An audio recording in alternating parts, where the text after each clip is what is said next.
Welcome to Lou's Demos. Today we're going to be doing a little step-by-step on building a network from the ground up, going through sort of the OSI model up to layer 3, going through some of the components again, kind of in a step-by-step process. So we're going to go work our way from the PC out towards the internet. So an example, we have our PC here, and I'm using Packet Tracer to demonstrate this. So here we're grabbing the switch, and then our other thing we're grabbing is an Ethernet cable. So far we're focusing on the layer 1 issues. So layer 1, we have a network card, we have a cable, we're using the switch, which then goes up to layer 2. As a quick little note here, here's all the stuff we're going to be talking about. So layer 1, we're dealing with raw bits. Cables, we call them CAT for short for category. There's 5, there's 5.6, there is 5, 5E, 6, so on and so on. The big things that we need to know about these things is 1, distance, 100 meters, 329 feet, has an RJ45 jack. There is the 568B and 568A standard. And what that is, here in our cables, so you can see some of the pinouts. So the 568A, and here you can see here's the different categories: Cat 1, 2, 3, 4, 5, 5E, 6, all the different ones. Here's the kind of the makeup of all the different cats. You have unshielded. Shielded just means that it's going to protect it from interference. And then when you go to Cat 6A, it's shielded. And then also the other main differences you can see is the speeds. 3 goes to 10, 5 goes to 100, 5E goes to 1,000, so on. There's an example of an RJ45, what it looks like. Here is the pinouts. So if you really want to know all the pinouts, right here you can see that we have our transmits and our receives. Here's the standards. We basically have pretty much any Cat5 cable is going to have this color code. It's going to be, some people will call it white or white orange, because a lot of times you can see here, depending on the cable, you'll have a solid orange and then you'll have a white twisted, or you may have a white cable or white wire with a color matching the cable twisted. It all depends on the vendor and are you buying Cat 5, 5E, 6, and so on. It's going to make a difference in that. And then there's also a crossover cable we use to hook up from one switch to the next switch we use. So here's kind of a nice little pin of the pins that you can see from left to right. Pin 1 and 2 are the orange pair. 3 and 6 goes around the blue pair, and 4 and 5 are together, 6 and 7. So this is a little caveat or thing that you may not notice or realize, that these two basically hug the blue pair. They go around them. So that is the different standards of this. So the next thing I wanted to talk about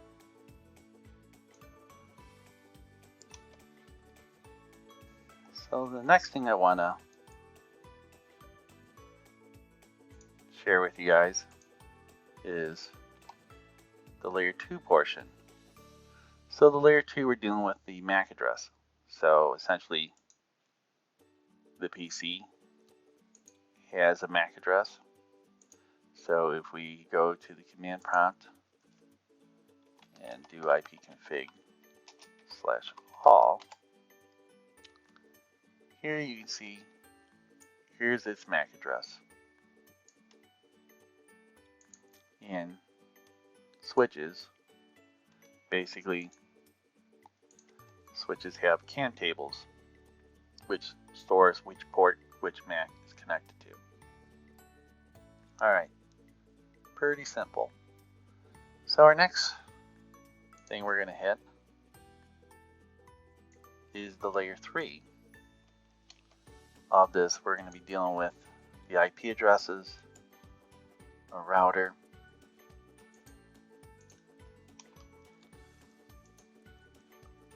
so now we're dealing with the logical side of things, because if we had multiple PCs and they weren't the same vendors, because in layer 2 with the MAC address, the first 6 numbers is the vendor. So if we had Dell's, HP PCs, we couldn't, we couldn't group them together where they would work correctly. So things that work in layer 3, we're going to deal with a router, an IP address. So let's go ahead and grab a router.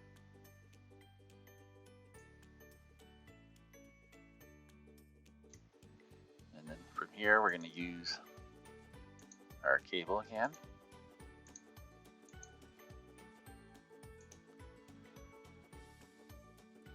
And then now we have our layer 2 cable, or layer 1,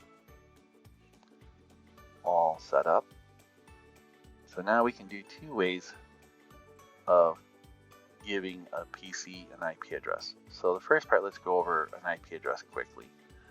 So here's an example, 192.168.2.0 is the network ID. So every block of address, you're going to have what we call an ID, and then we're going to have a broadcast. So the second number, this 255.255.255.0, is what we call the mask. So that tells us which set of numbers. So when you see all 255, so essentially, quick backtrack, we're dealing with a 32-bit address scheme, what an IP address is. So we have different classes that we'll go into in a moment. So this is an example of a class C. We call it private address. It's a 192.168.2.0.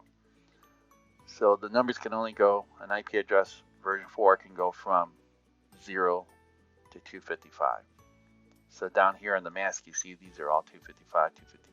That makes it which part is the actual network, which part is the host. So like an example, if we were going to order a package from Amazon, we want to send it. So 192.168.2 would be my home address. And the 4th octet would be the individual, the package that's named to me. So we can do 2 ways of giving these addresses out there. We can manually walk up to the PC and go into its configuration and type in an IP address, and then it'll work. So let's try it for an example here. So we'll do 192.168.2. I'm just going to start with 10. And then we have to give it a mask by default. That's the default mask. We're going to put in there. And then we're going to hit OK. And now what I'm going to do is, so now if we go back in here, we go to the command prompt. And now if I up arrow and do ipconfig all, you can see now here's our address. Perfect. Second way we can get an address is we can use a server. So I'm going to pop a server right here, grab our Ethernet cable, and it doesn't matter where I plug it into the switch for our intents and purposes. So here, now we're going to go into our server. So one thing dealing with addresses, normally we want our PCs to be, we want them to dynamically assign them because we don't want to go back to each person's desk, bother them, change an address, or worried about moving the computer from one place to another and making sure we update the address. So we use a service called DHCP. So we need a server to do that. So the first thing we need to do is we need to give our server a static address. So we're going to give it 192.168.2.1. Oh, sorry, wrong spot. So we're going to give it a 192.168.2.1. And then we're going to tab down. So there, we've given it an IP address. From here, we can set up the DHCP server. So no matter what network we're going to use, we're going to always, or whatever DHCP server you're going to use, they're always going to have these fundamental things. They're going to have an IP address, a mask, a default gateway, a DNS server in here. So, an example, we're going to start with 25, and then here we're going to say how many addresses. So I'm going to make this poll 20, so it'll give about 20 addresses. So an example here, Packet Tracer doesn't give you, you can't set up a time how long it's going to live. So you can, in an actual DNS, you can set up how much time they're going to have at least. So if you have a network, like an example, a coffee shop where you're going to have people coming in and going, you may want to give them a shorter lease time. So maybe you give them a couple hours, a day, where if you have computers that don't move around in your organization, maybe you give them days or weeks or months, depending on your organization. So here, we're going to add a DNS server. We're going to make it the same as this guy, so we can run both services on this. On the larger organization, you may do that separately. We're going to turn on the service. So at this point, I'm focusing on more of a LAN site, so I'm not going to worry about the router. But if to, let's say, future-proof ourselves, so we want to be done with the router later down the line. So kind of a rule of thumb, either people use the first IP address available in the subnet they're using, or they're going to use the last address. Is kind of the general thing that people do. So I'm just going to make that 254 because that'll be our last one. So here we're going to hit OK.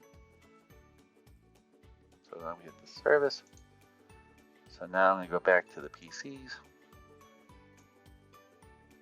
grab, and then here you can see there is no IP address set. So now I grab my Ethernet cable and plug into a port on the switch. And you can see right now the switch is learning. It's going through this learning stage of saying, who are you? We're going to give it a moment for it to turn green. And the reason why these are red is because by default the interface is down, so the switch is not going to show up. Perfect. So now if we come back and look at this,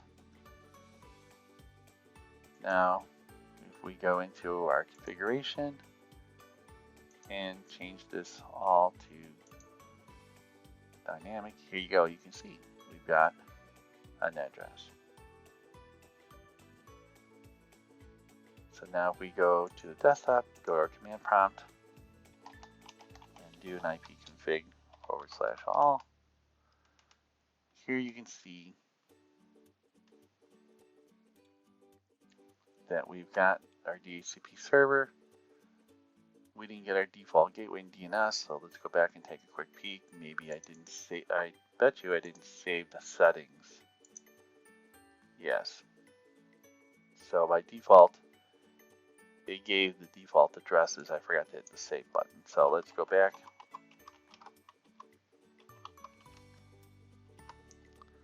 and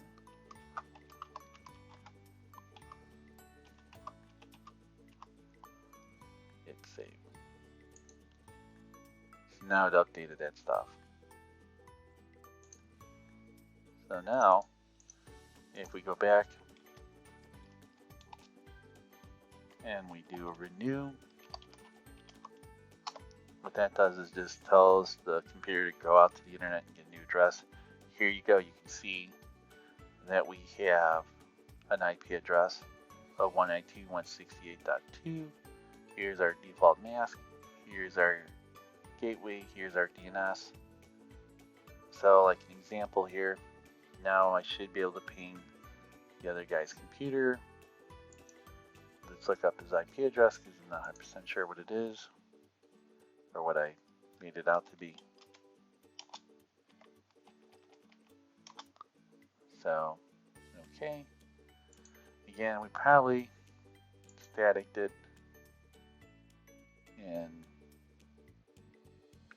there we go.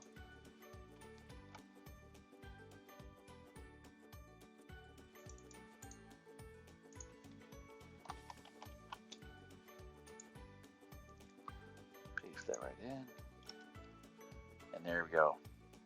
Now the two computers are talking to each other. So there we go. Alright, so I added another server running the web. So it's running HTTP and HTTPS. So it should load a website. So what I've done is I created a static entry here. And then what I've gone and done in the DNS server, I've created a record called test1.edu. There's the A record, there's the IP address, and there is, and yes, I put one extra W in there. So if we go to PC1, we hit the web browser, and then if we type in test1.edu, there we go. We successfully sent a request from this PC. It went to the DNS server and said, hey, how do I find test1.edu? It knew the answer. Sent it to this PC. The PC then turned around, made the request to the web server to receive this page. Perfect. So that's a quick rundown on DNS. The last thing I want to kind of go over with an IP address scheme. So essentially, these are the classes we deal with: Class A, Class B, Class C, Class D, Class E. The main ones you need to know is A, B, C for class. So you can see it starts with a 10 is the first digit to 127. The main thing you want to know what a Class A is, it supports 16 million hosts. There's 120 networks out there. A Class B starts with 128. It supports roughly 65,000 hosts, and there's 16,000 networks out there. Class C supports 254 hosts, and there's 2 million networks out there. So those are the things that you need to know. And D is reserved for multicast groups. That's for routing protocols, things like that. Nothing we have to worry about at this point in our lives. And then anything over that is for future research, development, whatever it is. Here's a little note. So we've given up a couple addresses from each class. So an example, we gave up one Class A address. So 127 dot whatever, we call it a loopback. So if you want to test the protocol stack on your machine, you can use that. Here we're talking about the binary. So here's how the binary looks like for 255 is all 8 bits on. That's what it looks like if we're going to write it in octal, hexadecimal. They're all F's. So The main thing I wanted to scroll down to share with you guys, I guess this page doesn't have it. I thought it did. Is what we call a private address.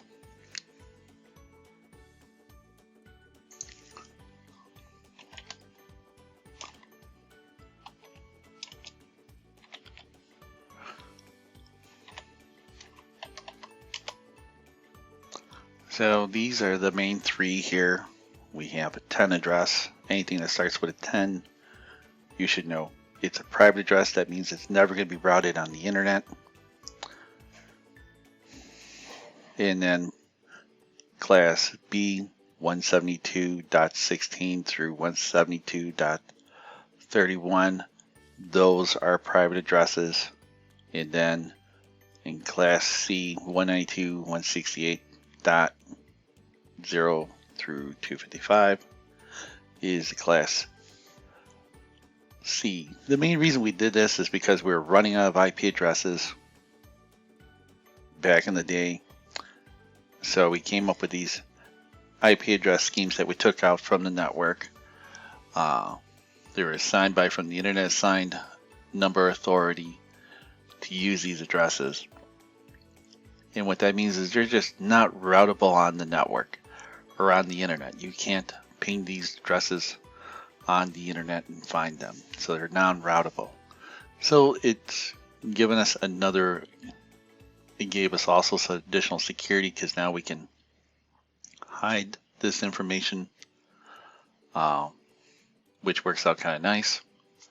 So it adds a little layer of security, so that way devices just can't route right into your network, and we don't have to pay for multiple IP addresses. We can have one IP address, and so on.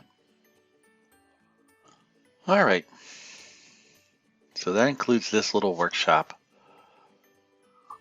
Talk to you guys later. Bye.